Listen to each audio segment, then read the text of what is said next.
Hey guys, how are you doing? I was just wondering if you are using Swiizio like me, and I would like to show you some new feature on Swiizio. Um, for that, I made two projects, and we will see the first one. Okay, this project is without any visual, and this is only um, how do we say basic functionality. This is a libraries loader. The libraries loader comes from there. It's uh, a new plugin, and basically you have just to give him a path and to give it a path, and the path is the path of my libraries. So it's called Upper Visual PO. So I will give it the path, and path there is all of the function inside the libraries. So as you can notice, there is a little gap between this one and this one. This gap is the interface, the signature of all the function. Um, Badly, you have to manage this part. You have to set up your new libraries and make all of the interface, all of the signature. And once you will add the input arguments, let's say bool and double, it will show it will take a bool and a double. And you can do also for the return, and it will return a bool. So once you've done with this job, you got like a fully functional module ready to work, and you will be able to trigger all of the function and get back your data. Let's say even you give a car store, and you will be able to get the output there also. Not only there, but only there if you are using reference or memory. Um, because this library is kind of tricky to use, I managed to make like a driver. Um, why I'm saying it's a driver? Because it's an adapter. I made an adapter because for me it was too complicated, because to use these libraries, first of all, I have to create the instance, and then I have to give my instance to all of the function each time. So I did not want to manage that using my libraries. So I made this interface, and it's managing the instance. I have an entry point, it's called init, and at the init it will call uh, environment program create, and then if this is a return of environment program create, it will store the instance in a memory on the label instance. So if there is any move inside this label, it will trigger.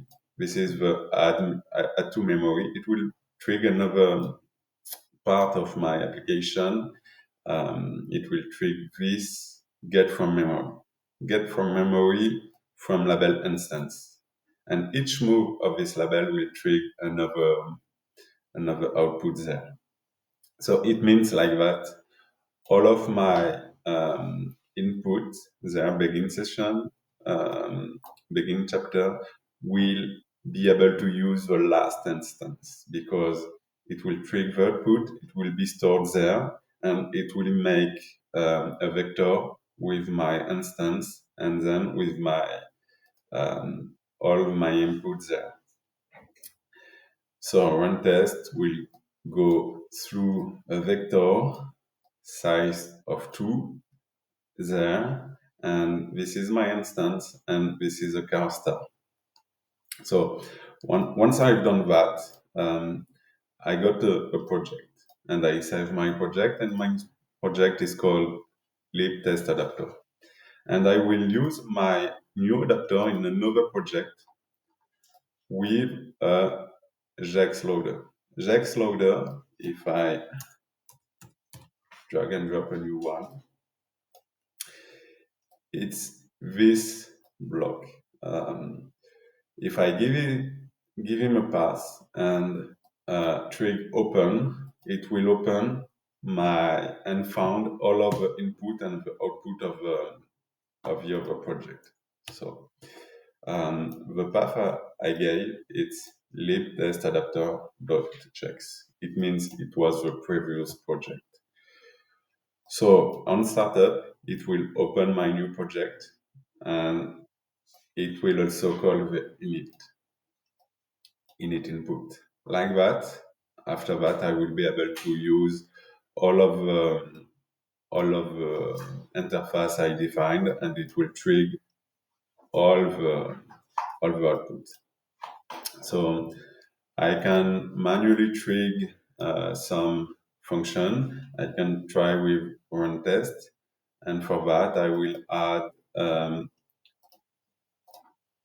manual trigger. Let's say bool, and this is only to show you with a manual trigger.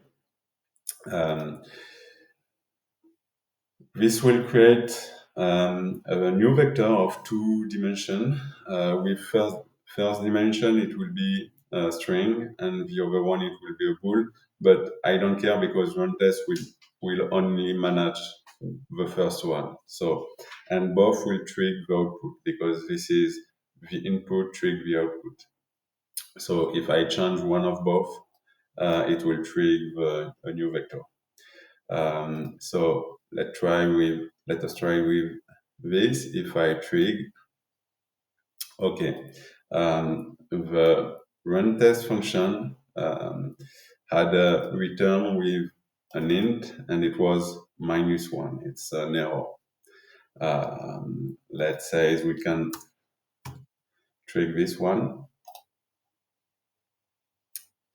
and okay, for this one, the return code is also an int because it's the same function, but it's a different argument. And it took some time because my libraries doesn't do a lot, only a wait, and it's waiting for 3 seconds. Okay, now I'm debugging with my std output. I don't want to debug my application with std output, and I want to debug my application with a Swiizio debug. So let's say I will put a debug, and it's a debug flow, and I will put it on the run test, and I will do with this function because yeah, and I got a new output, and it says okay, it was for this function and it was -1, and now I can play with that and get my new running flow on this branch, this new branch. Okay, so with very few effort, I'm able to load the libraries and then to use it as a regular part of my project on Swiizio. So you don't have any effort to do, and you can plug all of your libraries on Swiizio. Thanks for watching, and see you soon.